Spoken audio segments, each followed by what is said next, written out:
comenzamos. Muy bien, chicos. Para auscultar un pulmón, lo que debemos de realizar es una serie de pasos. Todo en semiología sigue pasos. En este caso, la técnica auscultatoria para los pulmones comienza por decirle al paciente que se siente. Una vez que el paciente esté sentado, se le va a quitar la prenda que esté cubriendo su tórax. Idealmente tiene que quitarse el polo para que nosotros podamos hacer la auscultación de una forma más sencilla y también de una forma que podamos nosotros ubicar con mayor exactitud las referencias anatómicas que nos sirven para hacer el examen de auscultación de pulmones. Le vamos a decir que mientras nosotros vamos auscultando, vamos colocando la campana en su pecho, cada vez que sienta que nosotros hemos colocado esa campana, comience a realizar una ventilación lenta y profunda, con la boca abierta. En este caso, un ejemplo. Señor, por favor, cada vez que sienta la campana de este estetoscopio, inspire y expire profundamente, con la boca abierta. Y vas pasando de punto a punto a nivel del tórax, dependiendo de dónde quieras auscultar. ¿Dónde debemos comenzar? Puedes comenzar tanto en la cara anterior como en la cara posterior. Es indistinto.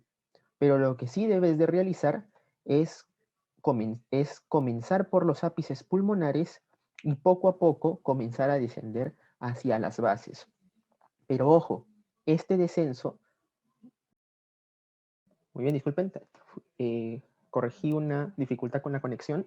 Este descenso, como te estaba mencionando, tiene que ser simétrico. ¿Bien? Tiene que ser simétrico y alternante. De tal manera que, por ejemplo, analizamos el ápice pulmonar del pulmón izquierdo y luego nos pasamos al ápice pulmonar del pulmón derecho.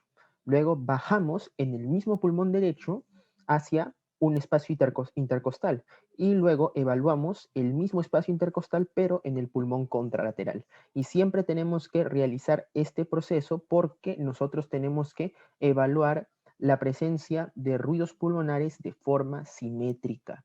Tiene que escucharse igual en ambos lados a la vez.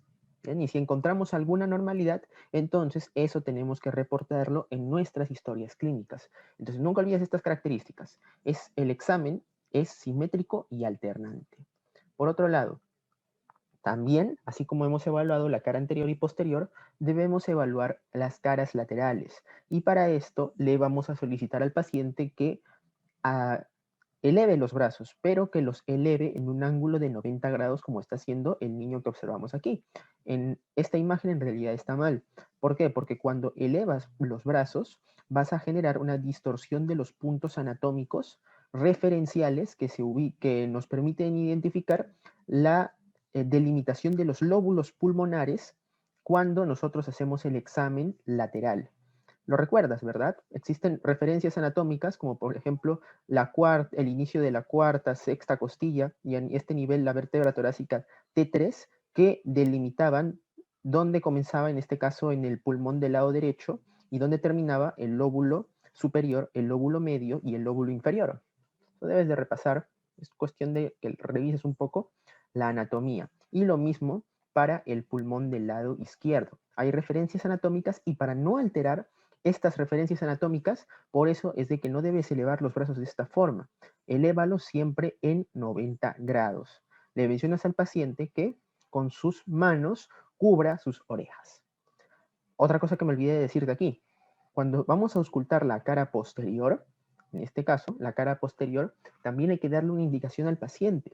Le vamos a dar la indicación que con su mano derecha se cubra la oreja izquierda y con su mano izquierda se cubra la oreja derecha. ¿Con qué propósito? Con el propósito de generar retracción escapular, que las escápulas se vayan hacia los lados y nosotros tengamos mayor espacio para poder realizar la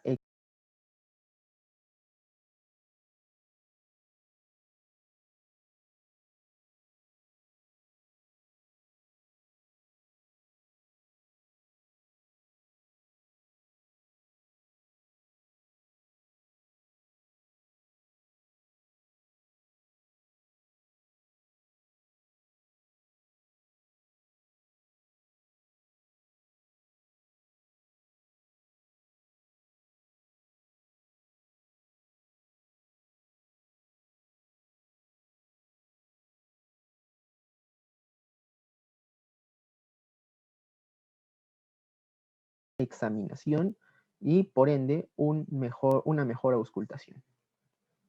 No lo olvides, ¿bien? Finalmente, un pequeño detalle. Si vas a evaluar a un paciente anciano, acuérdate de que este examen puede llegarle a ocasionar mareos. ¿Esto por qué? Porque continuamente le vamos a estar diciendo a nuestro paciente, por favor, inhale y exhale, inhale y exhale, inhale y exhale. Y en los pacientes ancianos que pueden tener cierto grado de deterioro a nivel de los quimiorreceptores o deterioro de la función pulmonar, podemos causar de que estos disminuyan súbitamente la cantidad de CO2 que lleven en sangre, pudiendo llegar a precipitar una alcalosis respiratoria. ¿Bien? Y esto subsecuentemente lo va a ocasionar mareos al paciente. Por eso siempre hay que ser rápidos y eficaces. Vamos a pasar a evaluar cada uno de los ruidos que podemos encontrar dentro de la auscultación de los pulmones, los cuales se clasifican en 3 grupos. El primer grupo son los ruidos fisiológicos, los que son producidos por la entrada y salida del aire de los pulmones. O sea, cuando inhalas y exhalas se produce un ruido. Eso lo podemos detectar con nuestro estetoscopio. En este caso, vamos a encontrar 4 tipos de ruidos fisiológicos. Tenemos a la respiración laringotraqueal, la respiración bronquial, la respiración broncovesicular y el murmullo vesicular. Y estos reciben su respectivo nombre por las estructuras anatómicas donde nosotros vamos a colocar el estetoscopio. En este caso vamos a empezar por la respiración bronquial y por ello te invito a ver el siguiente video. Presta atención en dónde está el estetoscopio. Mira, está por encima del esternón. Bien, acuérdate que por encima del esternón, justo por ahí, la tráquea estaba llegando hacia su porción más terminal y se iba a dividir en los bronquiolos. Y vamos a escuchar cómo se escucha el ruido.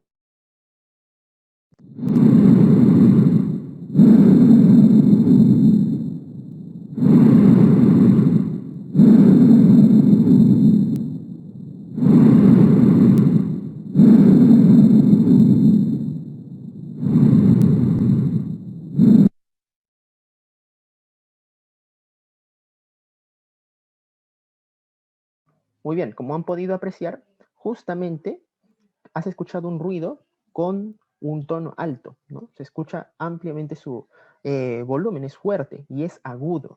Y lo hemos evaluado por encima del esternón, por eso se denomina respiración bronquial, porque aquí justamente la tráquea se va a dividir en los 2 bronquios, no lo olvides. Por otro lado, ahora vamos a descender un poco y mirad, justo nos vamos a ir aproximadamente, esto es segundo a tercer espacio intercostal. Y fíjate, acuérdate del volumen con el que escuchaste la respiración bronquial. Ahora vamos a escuchar la respiración bronquiovesicular y me vas a decir si es más fuerte o más débil.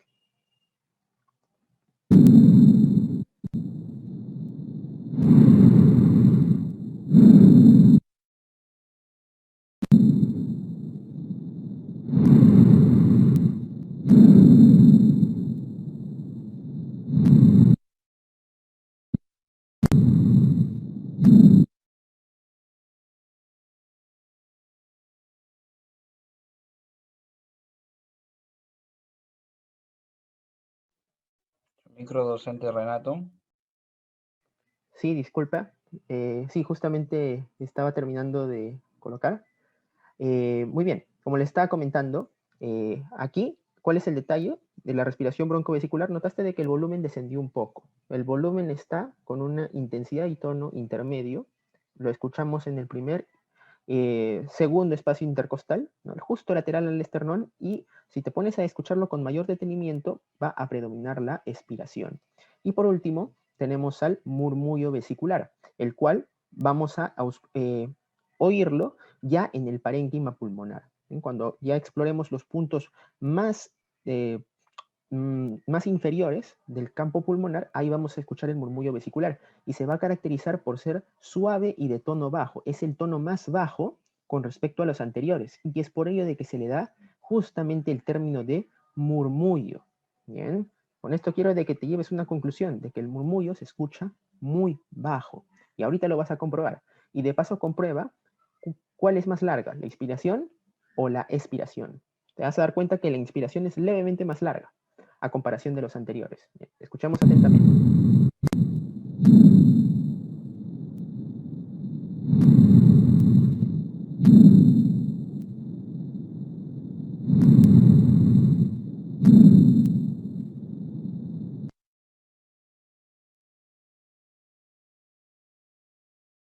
Muy bien, el último ruido es la respiración laringotraqueal, que no hemos colocado aquí en el video. Esta se explora a nivel del cuello, ¿bien? Se coloca el estetoscopio en la tráquea a nivel del cuello y se va a caracterizar por ser mucho más alta que la respiración bronquial. ¿Bien? El tono es más fuerte, el tono es alto y es de volumen mucho más fuerte. Muy bien. ¿Cuál es el más importante de los cuatro y el que comúnmente se evalúa en las prácticas hospitalarias? Es el murmullo vesicular. Nuestro murmullo vesicular, recuerda que debe de ser de tono bajo y suavecito, ¿no? Y podemos encontrar casos en el que el murmullo se encuentre aumentado y casos en el que el murmullo se encuentre disminuido o incluso abolido. ¿Cuándo aumenta el murmullo vesicular? Por ejemplo, en una taquipnea compensatoria.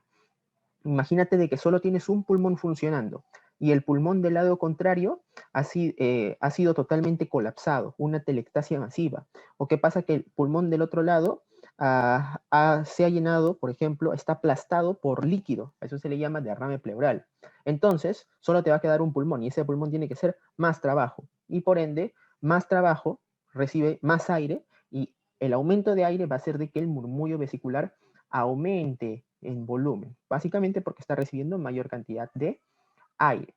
Esa es la taquipnea compensatoria en alteraciones del pulmón contralateral. Y también aquí tenemos a la respiración de Kussmaul, que ya la conoces, ¿no? Característica de la acidosis metabólica en la que los pulmones comienzan a desarrollar una respiración rápida, ¿no? Con un tope inspiratorio y una expiración súbita, ya la hemos compartido en la clase anterior, ¿no? En la que hablamos de patrones respiratorios. Y por otro lado tenemos al murmullo vesicular disminuido, el cual puede ser causado por una alteración de la producción del murmullo. Esto se ve, por ejemplo, en pacientes que hacen hipoventilación. Un ejemplo, un paciente que tenga algún daño en el diafragma. Recuerda que el diafragma es vital para que se produzca la insuflación, para que se produzca la inspiración. La contracción del diafragma permite la inspiración. ¿Qué pasa si el diafragma de un paciente se encuentra insuficiente? Se encuentra con algún proceso, por ejemplo, nervioso o problema muscular. Entonces los pulmones no van a poder insuflarse, no se va a dar la inspiración. Menos aire va a ingresar a los pulmones por cada inspiración y esto se va a traducir en un murmullo vesicular disminuido. Igual sucede en el enfisema, en el que hay una destrucción del parénquima pulmonar por diversas causas, en una atelectasia, ¿no? ¿Por dónde va a entrar, por dónde va a ingresar el aire si tenemos al pulmón colapsado? No se va a poder. Y también tenemos a la alteración en la transmisión. Recuerda de que el estetoscopio lo que hace es transmitirte el ruido que va a pasar por las vías aéreas. No es otra cosa más que un transmisor, es como colocar la oreja en el pecho del paciente. ¿Qué pasa si, por ejemplo, en un paciente obeso, que tiene curiosamente mayor cantidad de tejido celular subcutáneo debido a que tiene abundante grasa, vamos a observar de que va a haber una mayor barrera que impida la transmisión del sonido, ¿no? Por eso típicamente en estos pacientes observamos murmullo vesicular disminuido, pero no es porque la producción esté alterada, sino porque la transmisión está alterada. Y lo mismo sucede en pacientes que tengan un derrame pleural. ¿Qué pasa si el espacio pleural se llena de líquido? Eso va a ser una barrera para que el sonido del paso del aire por las vías aéreas no llegue fielmente hacia nuestro estetoscopio. Y por ende vamos a encontrar un murmullo vesicular disminuido. Y lo mismo pasa con el neumotórax, en el que el problema es básicamente la presencia de aire en el espacio pleural.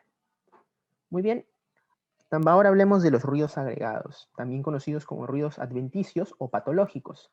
Estos se pueden producir a distintos niveles. Por ejemplo, a nivel traqueal. ¿Qué pasa si nosotros tenemos una obstrucción a nivel de la tráquea? Lo que es conocido como, por ejemplo, estenosis traqueal. Entonces vamos a generar un ruido que se conoce como el estridor. ¿Bien? ¿Cuál es la causa del estridor? Puede ser una obstrucción de la tráquea o de la laringe. El sonido suele ser un silbido con un timbre muy alto y este va a estar presente tanto en inspiración como expiración. Vamos a escuchar.